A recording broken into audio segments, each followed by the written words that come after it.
யாழ்ப்பாணத்துக்கு வருகை தந்த இந்திய அமைதிப்படை 35 ஆண்டுகளுக்கு முன்னர் வல்வெட்டித்துறை மண்ணில் மேற்கொண்ட இனப்படுகொலை தொடர்பான ஆவணம் தற்போது காலம் கடந்து வெளியாகியுள்ளது. 35 வருடங்களுக்கு முன்னர் 5 சிறுவர்கள், ஒரு குழந்தை உட்பட 60 பேர் வல்வெட்டித்துறையில் இந்திய இராணுவத்தினரால் 3 நாட்கள் திட்டமிட்ட தாக்குதலில் அவர்கள் படுகொலை செய்யப்பட்டார்கள். இந்திய இராணுவத்தின் அடாவடி இனப்படுகொலையின் கோரமுகம் அதனை வெளிப்படுத்தி நிற்கின்ற ஒரு விடயமாக உள்ளது. இந்த காலகட்டத்தில் அங்குள்ள ஒரு தமிழ் மகன் இந்த பிணங்களுக்கு மத்தியிலும் இந்த இந்திய இராணுவத்தின் கொடுமைகள் தொடர்பாக அப்பொழுது உயிர் பிழைத்து இருந்தவர்கள், அந்த தாக்குதலுக்குள் இரத்த காயங்களுடன் இருந்தவர்களிடம் சாட்சியங்கள், அது தொடர்பாக இடம்பெற்ற சம்பவங்கள் அனைத்தையும் பதிவு செய்தார். அதை அவர் ஆவணங்களாக சேமித்து வைத்திருந்த நிலையில் அது இலங்கை இராணுவத்தினரால் அவரை துன்புறுத்தி அவருடைய வீட்டோடு அது எரிக்கப்படுகிறது. அவ்வாறு எரிக்கப்பட்ட ஆவணங்களில் சிலவற்றை அவர் பிற்பட்ட காலத்தில் அவருடைய குடும்பத்தினர் கண்டெடுத்த நிலையில் அதனுடைய ஒரு சில பிரதிகள் வெளிநாட்டில் இருக்கும் ஒருவருக்கு அனுப்பப்பட்டு அவருடைய பிரத்யேக முயற்சியின் காரணமாக அவருடைய ஆவணங்களில் இருந்த சிலரினுடைய பெயர்களை அடிப்படையாக வைத்து மீண்டும் அந்த வல்வெட்டித்துறை படுகொலையில் அந்த காலத்தில் இடம்பெற்ற உயிரோடு இருந்தவர்களின் சாட்சியங்களை கொண்டு இப்பொழுது ஒரு ஆவணம் உருவாக்கப்பட்டு அந்த ஆவணத்தினூடாக ஐநா சபையின் உதவி பெற்று எதிர்கால நடவடிக்கைகளை இந்திய இராணுவம் இதற்கு மன்னிப்பு கோருவதற்கான நடவடிக்கையை மேற்கொள்வதற்காக ஆவணம் ஒன்று வெளியாகியுள்ளது. தமிழர்களாகிய அனைவரும் இந்த விடயம் தொடர்பாக முழுமையாக நீங்கள் இந்த காணொளியை பார்க்க வேண்டும். இதில் இந்த மயூரதன் பல விடயங்களை சொல்லியிருந்தார் என்றால், எங்களுடைய காலங்களிலே நடைபெற்ற படுகொலைகள் சரியான முறையில் ஆவணப்படுத்தப்படாவிட்டால் அந்த படுகொலைகள் தண்ணீர் மேல் எழுத்துக்களாக போய்விடும், மறைந்துவிடும். எத்தனை ஆவணப்படுத்தப்பட்டிருக்கின்றன. வைத்தியசாலை படுகொலை, சொன்ன மாதிரி நவாலி சர்ச் படுகொலை, நவாலி தேவாலயத்தின் மீது குண்டு வீசி அடிக்கப்பட்ட அந்த நாள் கோரமான நாள். அதே போல் நிறைய நாகர்கோவில் படுகொலை, இது எல்லாமே எங்களுடைய மனதிலிருந்து கொஞ்சம் கொஞ்சமாக மறைந்து கொண்டு போகுது. அதனால் அதை மறைய விடக்கூடாது. எங்களுக்கு துன்பங்கள் தான், ஆனால் நாங்கள் அதற்கு நியாயம் கேட்க வேண்டும். ஆனால் நான் வெல்வ படுகொலை உண்ட நூலை நான் எழுதிய இந்த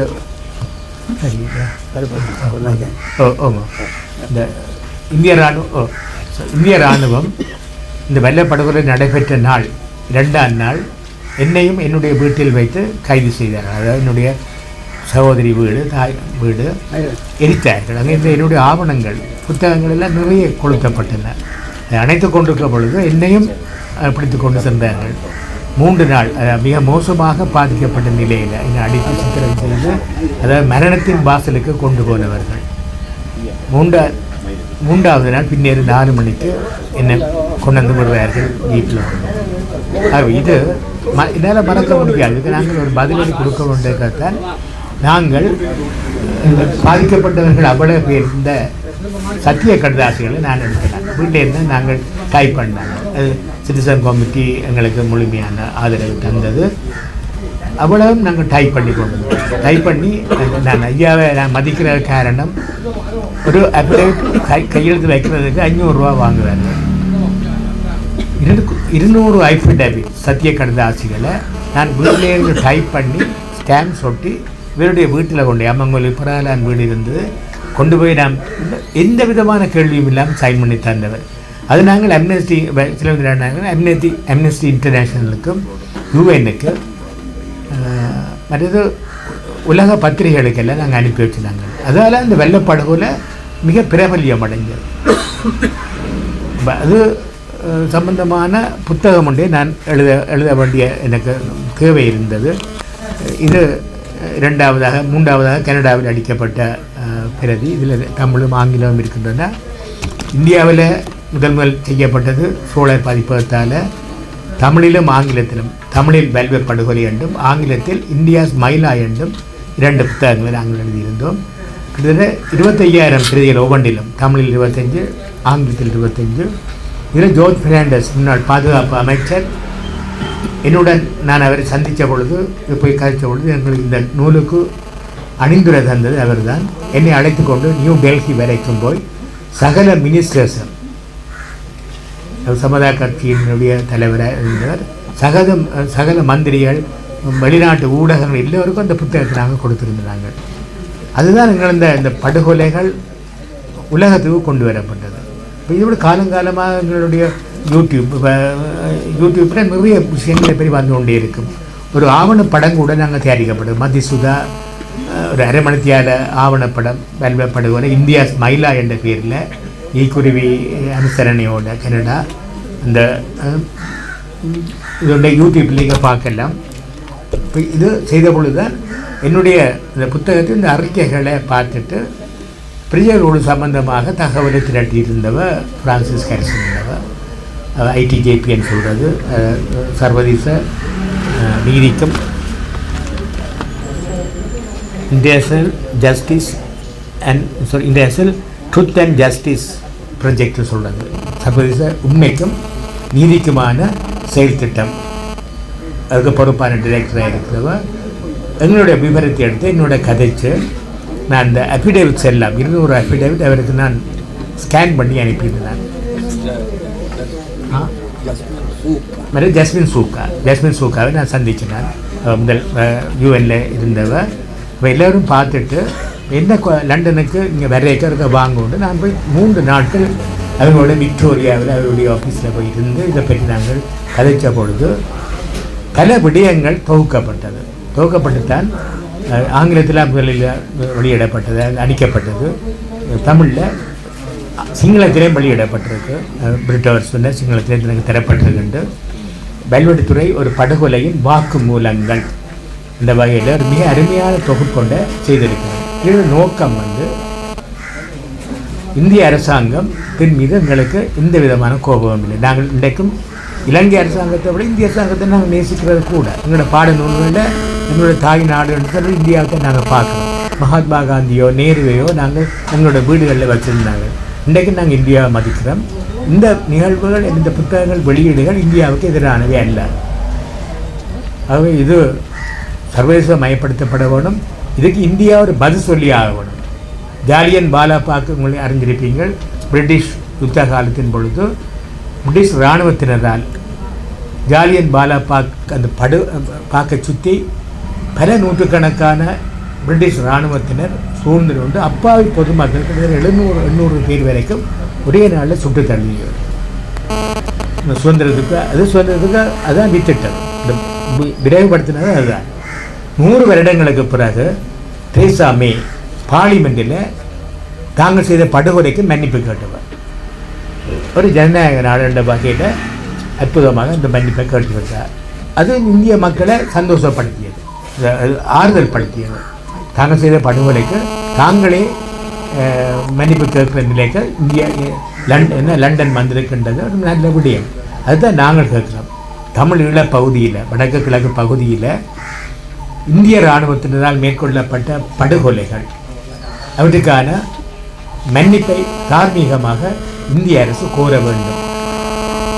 அடுத்தது, இதெல்லாம் பாதிக்கப்பட்ட ஒவ்வொருவருக்கும் தனிப்பட்ட முறையில் படுகொலைகள், சொத்து இழப்புகள் வடக்கு கிழக்கு தான் நாங்கள் இருக்கிறோம். வெள்ளெடுக்கிற மட்டுமண்டில் வடக்கு கிழக்கில் நடத்தப்பட்ட ஒவ்வொரு படுகொலைக்கும் இந்த உலகத்தில் யாழ்ப்பாணம் வைத்தியசாலையில் நடந்த படுகொலை போல உலகத்தில் வேறு எங்கேயும் நடந்தது. அங்கே நுழைந்து சிறப்பு வாய்ந்த மருத்துவர்களையும் நோயாளிகளையும் சுட்டு தள்ளி கொண்டு போய் அதுக்குரிய நியாயமே இல்லாமல் அப்படியே போனது, மறந்து போயிட்டது. அதுக்கு எல்லாம் சேர்ந்து மன்னிப்பு கேட்குறதோட மட்டுமில்லை, ஒவ்வொன்றுக்கும் இழப்பீடுகள் வழங்கப்பட வேணும். அது வழங்க முடியாது. சும்மா கலாச்சார மண்டபம் பேரை திரும்ப மாற்றி கொண்டு அதுக்காக கோடிக்கணக்காக செலவழித்து கொண்டு நீங்கள் இதில் அவ்வளோ வராது. இந்த உங்களால் செய்யப்பட்ட படுகொலை சேதங்களுக்கு ஒரு நஷ்டவிட அடையாளமாகத்திலும் கொடுக்க வேண்டும். அதுதான் நாங்கள் எதிர்பார்க்குறோம். அறிவியலும் எதிர்பார்க்குறது தான். நாங்கள் நீண்ட நேரம் கதைக்க இல்லாது இந்த ஒரு துயரம் தோய்ந்த நினைவு கதைக்கும் பொழுது கொஞ்சம் கஷ்டமாக இருக்கிறது. இதில் இந்த படுகொலை படுகொலை ஆவணப்படுத்தல் என்பது 89ஆம் ஆண்டுலேருந்து இன்றைய வரைக்கும் நாங்கள் செய்து கொண்டிருக்கிறோம். அதோடு எங்களோட நண்பர்கள் எனக்கு உதவியாக இருக்கிறார்கள். அதால் நாங்கள் இதை முன்னுரிமைப்படுத்துகிறோம். இதில் முக்கியமாக இந்த இந்த நிகழ்வை சிறப்பாக கொண்டு வர்றதுக்கு இந்த இன்றைக்கு வடமராட்சி ஊடக அமைச்சர் மற்ற வெளியிலிருந்து வந்த ஊடகவியலாளர்களும் ஒரு முக்கிய பங்கு வகிக்கின்றார்கள். அவர்களுக்கு நான் நன்றி உரையாண்ட சொன்னாலும் என்னுடைய ஒரு இடம் இருக்குது. ஆனால் நான் என்னுடைய மனதில் பட்டதை சொல்ல வேண்டும். என்னுடைய மதி சோபிதா போன்ற அவர்களுக்கு என்னுடைய நன்றிகள். நான் இந்த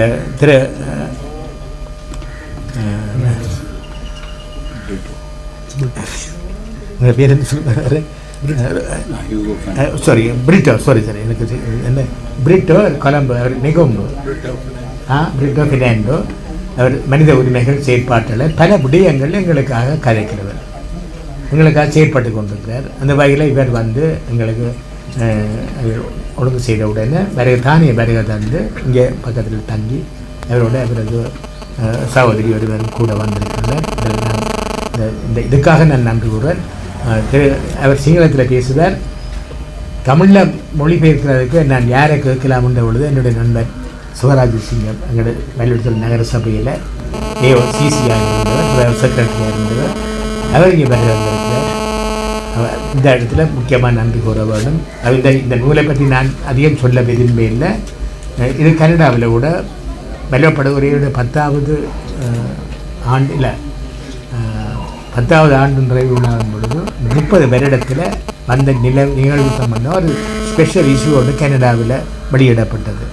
அவை இது வெள்ளப்படுகொலை கிட்டத்தட்ட 60,000 பிரதிகள் அடிக்கப்பட்டிருக்கின்றது. எல்லாமே போய் மக்களை சேர்ந்திருக்கின்றது. ஆகவே இது ஒரு நீதிக்கான குரலாகத்தான் இருக்கும். நியாயத்தை கேட்கின்ற குரல். நாங்கள் யாரையும் நோக பண்ண இல்லை. இந்த செய்த படுகொலைகளுக்கு மயிலாடுதுறை மக்களிடம் மட்டுமில்லை, வடக்கு கிழக்கு முழு தமிழர்கள் தமிழ் மக்களிடம் இந்திய அரசாங்கம் மன்னிப்பு கேட்க என்று கேட்டுக்கொண்டு எனது தொடக்க உரையை முடிக்கின்றேன். எனக்கு வருகை தந்திருக்கின்ற உங்களை நான் அதிக நேரங்கள் எனக்கு எடுத்து இல்லாது நன்றியை கூறி விடைபெறுகிறேன். நன்றி, வணக்கத்திற்கு. துன்பத்தை தேடி தந்த இந்த வல்வை கொலைகளை பற்றிய வாக்குமூல பதிவுகளை வெளியிடுகின்ற இந்த நேரத்திலே ஆர்வத்தோடு வந்திருக்கின்ற பெரியோர்களே, வல்வையிலே மக்களோடு மக்களாக நொந்தவர்களோடு வெந்தவர்களோடு குற்றுகிறாய் கிடந்தவர்களோடு இருந்து காப்பாற்றி மதப்பணி செய்து கொண்டிருக்கின்ற அவருக்கும் அங்கே கூறி வந்திருக்கின்ற சக குருவுக்கும் தலைவணங்கி இந்த நிகழ்வு எமது குரு முதல்வர் தான் பங்கு பெற்றதாக இருந்தது. தவிர்க்க முடியாத காரணத்தினால நேற்று இரவு அழைத்து போக முடியும் என்று கேட்டார். வந்திருக்கின்றேன். இங்கு வந்த பிறகுதான் என்னென்ன நிகழ்வுகள் நடைபெற இருக்கின்றன என்பதை பற்றி அது பரவாயில்லை. இந்த வல்வை கொலைகள் நடந்த பொழுது நான் லண்டனிலும் அயர்லாந்திலும் தங்கியிருந்தபடியினாலே அங்கே நடந்த கூட்டங்களிலே இது பற்றிய கண்டன கூட்டங்களிலே கலந்த ஞாபகம் எனக்கு இருக்கின்றது. வாத்தம் ஷோவிலே கூட நடந்தது. ஆனால் இது ஒன்று மட்டுமல்ல, தமிழினத்தின் வரலாற்றிலே இதை போன்ற எத்தனையோ இடங்களிலே எத்தனையோ துன்பங்களை தாங்கியவர்களாக நாம் வாழ்ந்து கொண்டிருக்கின்றோம். இங்கே தரப்பட்ட பழைய ஆவணங்கள், பேப்பர்கள் நிறைய இருக்கின்றன. இவற்றையெல்லாம் நிகழ்படுத்தி தொகுத்து என்ன நடந்தது என்பதை நான் இரவு வருகின்ற பொழுது ஆன்லைனில் பார்த்து கொண்டு வருகின்ற பொழுது இங்கு மக்கள் பட்ட வேதனை, கண்ணீர். நாங்கள் அவர் சொன்னது போல பாரத தேசம், தாயகம், தமிழ்நாடு என்று நம்பிக்கொண்டிருந்தோம். ஆனால் அவர்கள் இப்படி நடப்பார்கள், நடந்து கொள்வார்கள் நாகரீகமற்ற முறையிலே வெறும் கொலை அல்ல, உத்தரவுப்படுத்தி அவமானப்படுத்தி பெரியவர்களையும் மூத்தவர்களையும் சிறுவர்களையும் பெண்களையும் எந்த அளவுக்கு அவர்களால் அப்படி துணிய கூடியதாக இருந்தது என்பதை நினைக்கவே முடியாது. மனிதாபிமானம் உள்ள மனித தன்மையுள்ள எவருமே இப்படியொரு நாட்டுடைய இராணுவ படைகள் நடந்து கொள்ளுமா என்ற கேள்விக்கு இலக்காகக்கூடிய வகை. அதனாலே தான் அவர்கள் வெளியிடக்கூடாது என்பதிலே மிகவும் கவனமாக இருந்தார்கள். என்றால் தங்களுடைய மானம் போய்விடும் என்பதற்காக. போர் என்பது, இராணுவத்தினர் என்பது, செயல்பாடுகள் என்பது பாதுகாப்புக்காக. ஆனால் இவர்களுடைய முயற்சிக்கு பெயர் அமைதிப்படை, அமைதி காக்கும் படை. அமைதியை இழந்தோம் அந்த படை இங்கு வந்தபடியினாலே எமது மக்கள், தாய்மார்கள், பெண்கள், பிள்ளைகள், இளைஞர்கள். அந்த படங்களை பார்த்தால் எத்தனை பேர் எல்லா பருவத்தினரும் அங்கே இருக்கின்றார்கள். ஆக அதை நீங்கள் ஆவணப்படுத்தி வாக்குமூலத்தை பதிவு செய்கின்ற பொழுது அது ஒரு நிரந்தரமான ஒன்றாக இருக்கும். ஏற்கனவே ஐக்கிய நாடுகள் சபையிலே பற்றி பிரதாபித்திருந்தாலும் கூட அங்கு நேரடியாக கண்டு அனுபவித்து நொந்து வெந்து இழந்து நிற்கின்ற மக்களுடைய சொற்கள் பதிவாகின்ற பொழுது பேப்பராக இருக்கலாம், அறிக்கையாக இருக்கலாம், அல்லது பதிவாக இருக்கலாம். அவற்றுக்கு ஒரு தனிப்பட்ட மதிப்பு ஒன்று. சென்ற வாரம் நான் என்னோடு வருகின்ற பொழுது முள்ளிவாய்க்கால் ஊடாக சக குருவோடு கதைத்து கொண்டிருந்தேன். அவர் அங்கே அந்த நாட்களில் இருந்தவர். தன்னுடைய அனுபவங்களை சொல்ல வேண்டும் என்று நான் கேட்டேன். மறுத்தார். அதை புதுப்பிக்க தனக்கு விருப்பமில்லை என்றால் அந்த அளவுக்கு சோகமானது, அந்த அளவுக்கு துன்பமானது, அந்த அளவுக்கு ஒரு நாகரிக உலகில் நடக்கக்கூடாத விடயங்கள் என்று சொல்லி. அப்போ நான் சொன்னேன், அதெல்லாம் சரியப்பா, நீங்கள் மறக்கக்கூடாது, நீ ஞாபகப்படுத்த வேண்டாம் என்று விரும்புகிறீர்கள். ஆனால் இதெல்லாம் நாங்கள் வரலாற்றுக்கு வருங்கால சந்ததிக்கு இதை பதிவு செய்து கொடுக்க வேண்டுமே. தனிப்பட்ட ஒட்டுமொத்தமாக பல விடயங்கள் எல்லா அறிக்கைகளாக வெளிவந்திருக்கின்றன, உண்மைதான். இன்னும் முயற்சி எடுத்துக் கொண்டிருக்கின்றன, நீதிக்காக நியாயத்திற்காக போராடி கொண்டிருக்கின்றன. ஆனால் தனிப்பட்ட அனுபவங்கள் ஒவ்வொன்றும் வித்தியாசமானவை. பொதுவானதாக இருந்தாலும் கூட சில விடயங்கள் தனிப்பட்ட முறையில் ஒவ்வொருவரும் அனுபவித்த விடயங்கள், இழந்த விடயங்கள், பட்ட வேதனைகள், சிந்திய கண்ணீர், செந்நீர் எல்லாவற்றையும் பார்க்கின்ற பொழுது அவர்களுடைய வார்த்தைகளை, அவருடைய அனுபவங்களை பதிவு செய்கின்ற பொழுது அதற்கு ஒரு தனி மதிப்பு இருக்கின்றது. இது வரலாற்றுக்கு தேவையான ஒன்று. இவை எல்லாவற்றையும் நாங்கள் எதிர்கால சந்ததிக்கு செய்து கொடுத்தே ஆக வேண்டும். அந்த வகையில் நீங்கள் இதை செய்கின்றீர்கள். வல்வையை கொலைகளை பற்றி போடுகின்றீர்கள். அந்த முயற்சி எடுத்தவங்கள் எல்லோருக்கும் தமிழ் சமுதாயம் என்றும் கடமைப்பட்டது.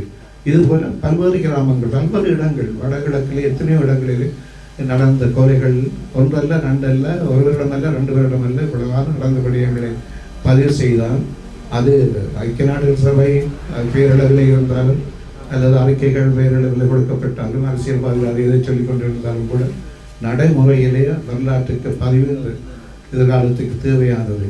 அதைத்தான் நீங்கள் செய்திருக்கின்றீர்கள். அதைத்தான் நாங்கள் விரும்புகின்றோம். அதே போல உங்களை பார்த்து மற்ற இடங்களிலே கொலைகள் நடந்த இடங்களில் நவாலி கோவில், இங்கே படமராட்சி பக்கத்தில் எத்தனையோ இடங்கள், எத்தனையோ விடயங்களை சொல்லலாம். ஆனால் அது சொல்ல வேண்டிய தேவையில்லை. ஆனால் நான் சொல்ல விரும்புவது என்னவென்றால், இதை போல நொந்து வெந்து அழிக்கப்பட்ட நம்பியிருந்தவர்களால் நாகரிகமற்ற முறையிலே மிருகத்தனமாக நடந்து கொண்ட அமைதிப்படையினர் என்று சொல்லக்கூடியவர்கள், அவர்களை பற்றிய விவரங்களை உலகம் அறிந்து கொள்ள வேண்டும். அதற்காக இந்த பதிவுகள் உதவி செய்யும். எனவே தான் உங்களோடு சேர்ந்து நாங்களும் இவற்றிலே கலந்து கொள்கின்றோம். இறந்தவர்களுக்கு ஆன்மசாந்தி கிடைக்க வேண்டும். அவர்களை இழந்தவர்களுக்கு ஆறுதல் கிடைக்க வேண்டும். அதை பற்றி என்னென்ன செய்ய வேண்டும் என்றெல்லாம் நீங்கள் எழுதி வைத்திருக்கின்றீர்கள். எல்லாம் சாத்தியமாகவும் தெரியாது. அன்றால் சாத்தியமாகும் வரை நாங்கள் கடைசி வரையும் போராட வேண்டும். வல்வை மண் தமிழ் வரலாற்றில் ஒரு முக்கியமான மண். பல்வேறு முக்கிய பகுதிகளில் பொருட்படுத்துகின்றவர்கள் போராட்டங்களிலே. ஆகையினாலே நீங்கள் முன்னோடியாக திகழ்கின்றீர்கள். அது தொடர்ந்து ஏனைய கிராமங்களிலும் ஏனைய இடங்களிலும் இந்த பதிவுகள் செயல்படுத்தப்பட வேண்டும் என்று கேட்டு நிற்கின்றேன். ஆக இந்த வாய்ப்பை தந்தவங்களுக்கு நன்றியை தெரிவித்துக் கொள்கின்றேன்.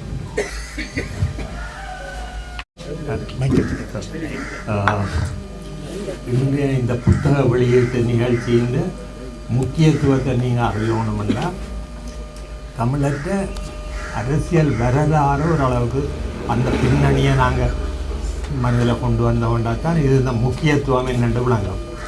இப்போ இந்த தமிழர்கள் இந்த தீவில் வாழ்ந்து தமிழர் ஒரு தேசிய இனமாக வாழ்ந்திருக்கணும். தேசிய இனமாக நாங்கள் நிலைய ஆண்டு பல காலம் ஜீவிச்சிருக்கோம், சிறப்பாக ஜீவிச்சிருக்கோம். எல்லாம் தமிழர் வந்து நல்ல இந்த வேல்யூஸ்ன்னு சொல்லணும், கோட்பாடுகள், நல்ல கோட்பாடுகளை வந்து கல்வியை, கடவுள் பக்தி, கடின உழைப்பு நல்ல சிறப்பாக ஜீவிச்சு கொண்டிருந்தது. அப்படி சிறப்பாக ஜீவிச்சு கொண்டிருந்தத இப்போ நான் இந்த தீவில் 3 ராஜ்யம் இருந்தது. சிங்களவருக்கு 2 கோட்டை கண்டி, தமிழருக்கு யாழ்ப்பாண ராஜ்யம் இருந்தது. அப்போ அப்படி சிறப்பாக ஜீவிச்ச தமிழர் இன்னைக்கு இந்த 2 யுகத்துக்குள்ள மாட்டுப்பட்டு கொண்டு அல்லல் பட்டு கொண்டிருக்கோம். அப்போ இதே இப்படி நடந்ததுன்னு நாங்கள் கொஞ்சம் யோசித்து பார்க்கணும். அப்போ நான் பல ஆவணங்களை படித்து ஆங்கிலத்தில் சில புத்தகங்களை வெளியிட்டிருக்கேன். அப்போ எந்த கணிப்பு என்னென்னா 2 விஷயத்தை நாங்கள் கவனிக்கணும். நாங்கள் எங்கே பிளவிட்டோம், ஏன் எங்களுக்கு இந்த கதி வந்ததுன்னு பார்த்தா 2 விஷயத்தை பார்க்கணும். ஒன்று என்னென்னா இந்த தமிழற்ற குணாதிசயம். நாங்கள் தமிழர் லேசில் மற்றவர்களால் ஏமாற்றப்படக்கூடிய ஒரு இனமாக ஜீவிச்சு கொண்டிருது. எவ்வளோ படித்தாக்கள் எவ்வளோ புத்திஜீவிகள் இருந்தாலும் லேசில் ஏமாற்றப்படக்கூடியார்கள் அது உண்டு. மற்றது இன்னொரு சம்பவம் என்னென்னா இந்த தீவில் சிங்களவர் இந்த தீவு முழுத்தலையும் தங்களுக்கு உரிமையாக்கணுமென்று திட்டம் போட்டு செயல்பட்டு கொண்டு இருக்கிறார்.